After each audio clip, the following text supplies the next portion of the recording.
प्रिय छात्र छात्राओं, आज हम अरस्तु के संपत्ति संबंधी विचारों पर संबंधी जो विचार हैं उसके बारे में आज हम थोड़ी सी चर्चा करेंगे। उसको समझने का हम लोग प्रयास करेंगे।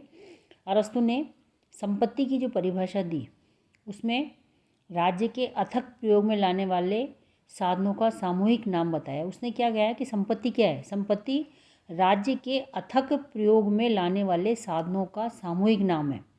संपत्ति संबंधी विचार व्यक्त करते हुए अरस्तु ने लिखा है कि संपत्ति परिवार का आवश्यक अंग है, कि जिस तरह मनुष्य का परिवार रखना एक प्राकृतिक उसका प्रकृतिदत्त है, ठीक उसी तरह संपत्ति भी परिवार का एक आवश्यक अंग है, जिसके बिना दैनिक जीवन संभव नहीं है।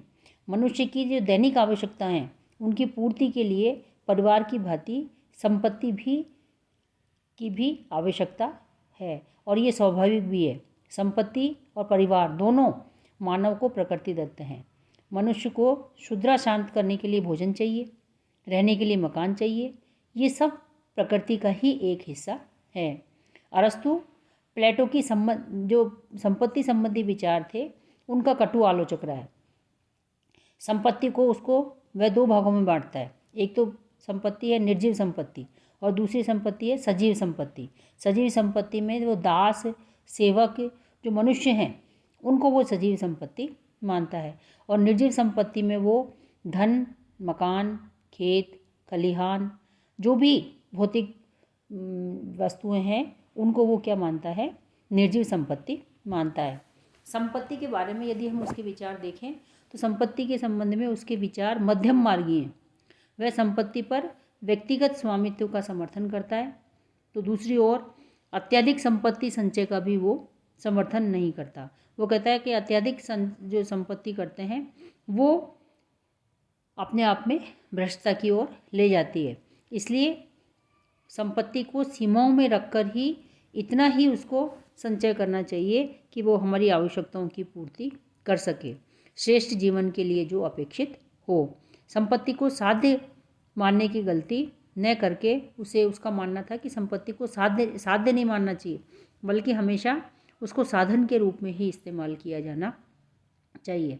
उसने संपत्ति की दो विशेषताएं बताई कि नागरिकों की दृष्टि में संपत्ति क्या है? संपत्ति वो है जो नागरिकों की दृष्टि में स्वीकृति प्राप्त कर चुकी हो, और दूसरा राज्य की ओर से संपत्ति के संरक्षण की उचित व्यवस्था हो, कि संपत्ति तभी रह सकती है जब राज्य की तरफ से संपत्ति के संरक्षण की, उसको रखरखाव की उचित व्यवस्था हो। संपत्ति का अर्जन कैसे किया जाता है? संपत्ति का उपार्जन कैसे किया जा सकता है? इस संबंध में अरस्तु दो तरीके बताता है। एक तो है उसका मानवीय तरीका और प्राकृतिक ढंग। वो कहता है कि मनुष्य प्रकृति की सहायता लेकर अपने परिश्रम द्वारा इस संपत्ति को अर्जित करता है, भूमि में अनाज उगाता है, पशु चराता है, और उससे जो उसको धन मिलता है उससे वो संपत्ति का उपार्जन करता है। संपत्ति का जो ये उत्पादन जीवन के साथ साथ चलता है।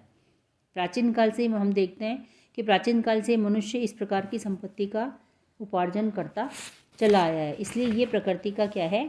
मानवीय और प्राकृतिक ढंग है जिसके द्वारा व्यक्ति संपत्ति का अर्जन करता है।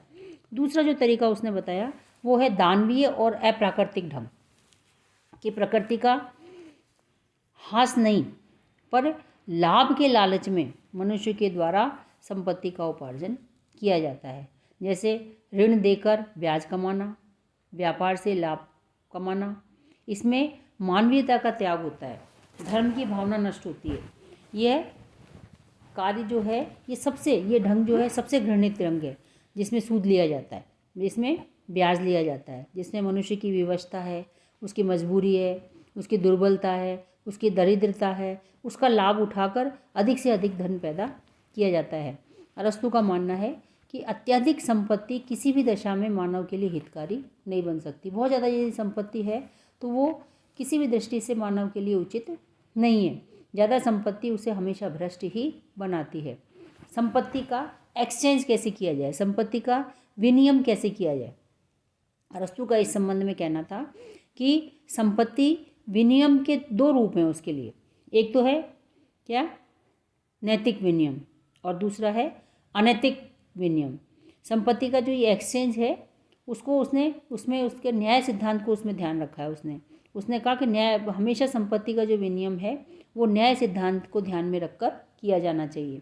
और न्याय सिद्धांत क्या कहता है? न्याय सिद्धांत कहता है कि संपत्ति के विनियम में अत्यधिक मनुष्यों को लाभ हो। अरस्तु का भी यही मानना था कि न केवल संपत्ति के उपार्जन में ही नहीं बल्कि विनियम में भी हमें हमेशा नैतिकता का ध्यान रखना चाहिए। वस्तुओं के जो आदान प्रदान का आधार है वो समान मूल्य होना चाहिए। एक वस्तु का उतना ही मूल्य होना चाहिए जितना एक व्यक्ति अपनी वस्तु का मूल्य दूसरे से प्राप्त करता है।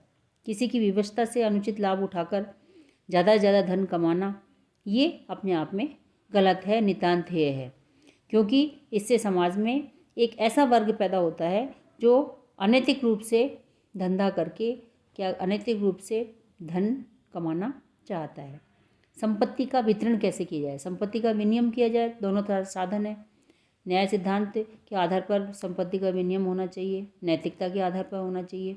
और संपत्ति का वितरण कैसे किया जाए? संपत्ति वितरण के भी अरस्तु ने 3 प्रकार बताए। एक तो वो कहता है, पहला प्रकार कि सार्वजनिक जीवन और सार्वजनिक प्रयोग, मतलब सार्वजनिक तो अधिकार हो और उसका सार्वजनिक ही प्रयोग हो। दूसरा है सार्वजनिक अधिकार और व्यक्तिगत प्रयोग। वो कहता है कि अधिकार तो किसका हो? सार्वजनिक हो, और व्यक्ति अपने हित के लिए स्वयं अपने लिए उसका प्रयोग करे। ये संपत्ति का वितरण का दूसरा तरीका है, जो कि हम किसी भी दृष्टि से उचित नहीं मान सकते। ये तरीका अपने आप में अमान्य है। और तीसरा जो तरीका उसने बताया है वो है व्यक्तिगत अधिकार और सार्वजनिक उपयोग। अरस्तु पहले और तीसरे प्रकार की परीक्षा करके तीसरे प्रकार के विभाजन का वो सबसे ज़्यादा समर्थन करता है तथा इसे व्यवहारिक और लाभदायक मानता है। उसका ये कहना है कि यदि स्वामित्व सार्वजनिक होगा तो वस्तु लापरवाही की शिकार होगी, और व्यक्तिगत स्वामित्व में ज़्यादा से ज़्यादा उसका ध्यान रखा जाएगा, ज़्यादा से ज़्यादा लाभ प्राप्त होगा। यदि हम अरस्तु के संपत्ति संबंधी विचारों पर देखें, वैवाहिकता की कसौटी पर यदि हम देखें, तो प्लेटो के साम्यवाद का भले ही वो आलोचक रहा हो, लेकिन यथार्थ में यदि हम देखें संपत्ति संबंधी विचारों में, तो अरस्तु ये भूल गया कि अनजाने में ही वो उस आदर्श की तरफ चल पड़ा है, क्योंकि व्यक्तिगत स्वामित्व और सार्वजनिक प्रयोग लगभग अव्यवहारिक है। उसने तीसरा जो आधार बताया कि सार्वजनिक उपयोग और व्यक्तिगत अधिकार, कि कोई भी व्यक्ति जो अपनी मेहनत से धन कमाएगा, अपनी उससे कमाएगा, नैतिक आधारों पर कमाएगा, उसका सार्वजनिक उपयोग कभी भी व्यक्ति नहीं कर सकता, क्योंकि व्यक्ति इतना साधु नहीं है। व्यक्ति प्रकृति दत्त दुर्बलताओं का भी शिकार है। तो ऐसी स्थिति में हम यदि अरस्तु ने तीसरा जो आधार बताया है, वो तीसरा आधार भले ही उसने अच्छा बताया है, लेकिन फिर भी वो किसी भी दृष्टि से व्यवहारिक नहीं है, यथार्थवादी नहीं है। और इसके द्वारा अरस्तु ने फिर एक आदर्श राज्य, जिसके प्लेटो के आदर्श जिनकी वो हमेशा आलोचना करता रहा, उन्हीं का उसने समर्थन कर दिया। धन्यवाद।